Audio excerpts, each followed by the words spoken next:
اس میں آپ دیکھیے کہ کوئی بھی عقل مند لڑکی وہی ہوتی ہے جو اپنے فیصلے صرف دوسروں کے مشوروں کے تابع نہیں رکھتی، خواہ وہ کوئی بھی ہو۔ ایک مومن کے لیے جو اصل معیار ہے کسی بھی چیز کو ایکسیپٹ کرنے کا یا ریجیکٹ کرنے کا، وہ یہ ہے کہ اللہ اور اس کے رسول صلی اللہ علیہ وسلم کا حکم کیا ہے، اور وہ اس کے سامنے جھک جائے اور وہاں پر اپنی مرضی یا اپنا خیال جو ہے چھوڑ دے۔ اس معاملے میں ہمارا دین ہمیں یہ سکھاتا ہے کہ عورت شوہر کے معاملے میں اپنے والدین کی بھی بات نہ مانے، خواہ ان کا مشورہ بظاہر دیکھنے میں اسے بہت اچھا بھی لگ رہا ہو، لیکن وہ شادی کے بعد اپنے شوہر اور اس کے گھر اور اس کے فائدے کو مد نظر رکھ کر دیکھے کہ کیا چیز اس کو فائدہ دینے والی ہے۔ اور جیسے کہ شوہر اور بیوی کا جو ایک تعلق ہے، وہ اس کو ایک لباس سے تشبیہ دی گئی ہے کہ وہ دونوں ایک دوسرے کے عیب اور ایک دوسرے کی کمی کوتاہی کو ڈھانکنے والے ہوتے ہیں۔ تو اول تو یہ ہے کہ ایسی باتیں جو گھریلو معاملات ہوں وہ والدین کے ساتھ بھی شیئر نہیں کرنی چاہیے، اللہ یہ کہ کوئی بہت ہی بڑا مسئلہ ہو جائے جس سے لڑکی خود نہ نبٹ سکتی ہو،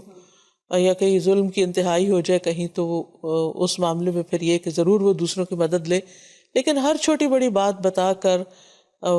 والدین کو پریشان کرنا، یا پھر ہر چھوٹی بڑی بات میں ان کے مشوروں پہ چلنا کہ جو اس گھر میں رہ بھی نہیں رہے اور وہ اپنے تجربات سے گائیڈ کر رہے ہیں، تو ہر شخص کا معاملہ مختلف ہوتا ہے۔ ضروری نہیں کہ جو والدین کے آپس میں معاملات تھے یا جو ان کے تجربات تھے وہی چیز پھر بچوں میں بھی ریپیٹ ہو رہی ہو۔ حالات بہت بدل چکے ہیں اور اب کے بچوں کا ایکسپوجر بھی بہت مختلف ہے، تو اس لیے اس میں انسان کو اپنی عقل سے بھی کام لینا چاہیے، خواہ کوئی دوست ہو، خواہ کوئی رشتہ دار ہو، خواہ والدین ہی کیوں نہ ہو۔ انسان یہ دیکھے کہ نمبر 1 اللہ اور اس کے رسول کا حکم کیا ہے، اور نمبر 2 یہ کہ اس کے اپنے گھر کو بچانے کے لیے، سنوارنے کے لیے، خوشگوار بنانے کے لیے کیا چیزیں زیادہ کارآمد ہیں، اور وہ ان چیزوں کو اختیار کرے، نہ کہ اندھا دھند صرف یہ دیکھے کہ چونکہ میرے ماں باپ ہیں لہٰذا ان کی ہر بات درست ہوگی۔ تو ضروری نہیں کہ ان کی ہر بات درست ہو، وہ بھی انسان ہے، ان سے بھی غلطی ہو سکتی ہے، بلکہ کوشش یہی کی جائے کہ ان کو کم سے کم ان معاملات میں انوالو کیا جائے۔ دیکھیے کہ پھر نقصان کس کا ہوتا ہے، انسان ضد تو کر لیتا ہے اور اڑ جاتا ہے کسی بات پر کہ میں نہ مانوں، لیکن پھر یہ انسان کو کس نتیجے اور کس انجام تک پہنچاتی ہے۔ اس کے برعکس اگر انسان تواضع سے کام لیتا ہے، عاجزی سے کام لیتا ہے، تو حدیث میں آتا ہے من تواضع للہ رفعہ اللہ،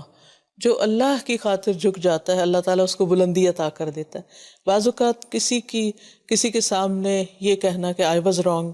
یا میری غلطی ہے بڑا ہی مشکل کام ہے، اپنی غلطی ماننا دنیا کا مشکل ترین کام ہے، لیکن اگر انسان اللہ کی خاطر واقعی اپنی غلطی اگر ہے اس کی غلطی اور اس کو تسلیم کر لیتا ہے، تو اس کے بعد جو خوشگوار نتائج آتے ہیں وہ پھل بھی وہ خود ہی کھاتا ہے۔ تو اس لیے انسان کو اس معاملے میں کبھی بھی آر نہیں ہونی چاہیے کسی بھی ایسی چیز کو ماننے میں یا جھک جانے میں یا آرگیومنٹ چھوڑ دینے میں یا لیٹ اٹ گو، یا اس چیز کو انسان چھوڑ دے اور اس کے بحث مباحثے میں نہ پڑے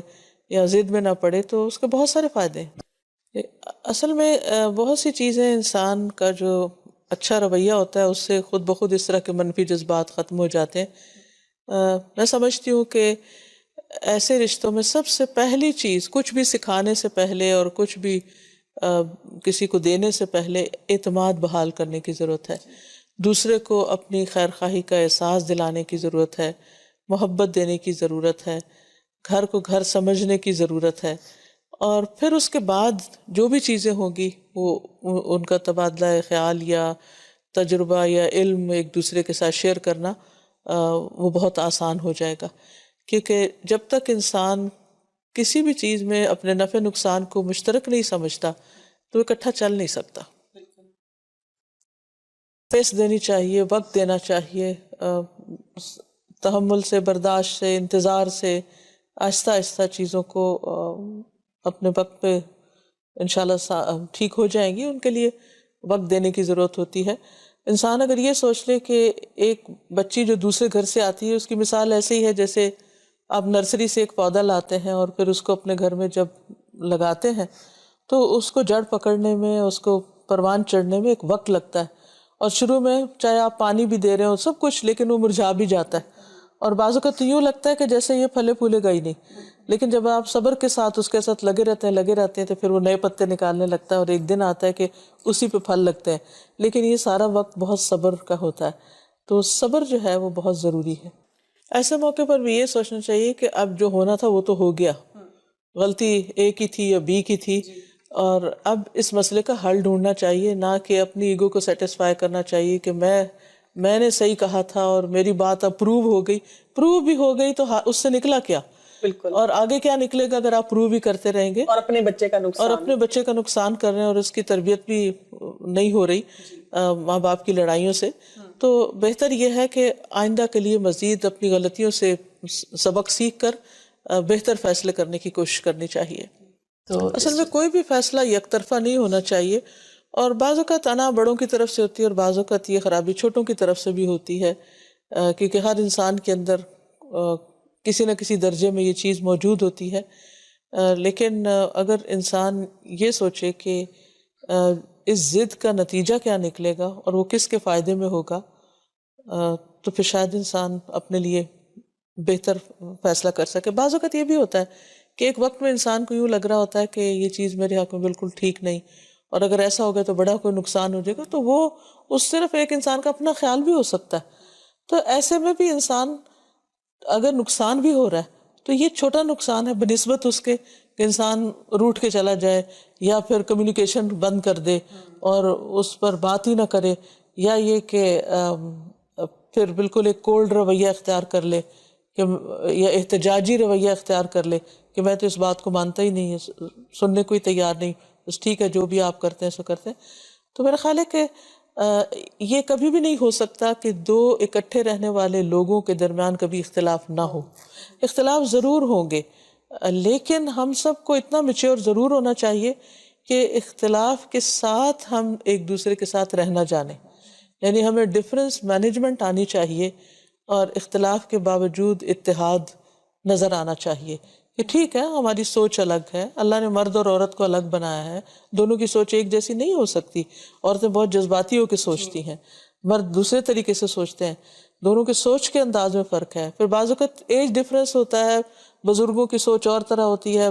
ینگسٹرز کی کچھ اور طرح ہوتی ہے، بعض اوقات بچوں کے ساتھ یہ اختلاف ہوتے ہیں،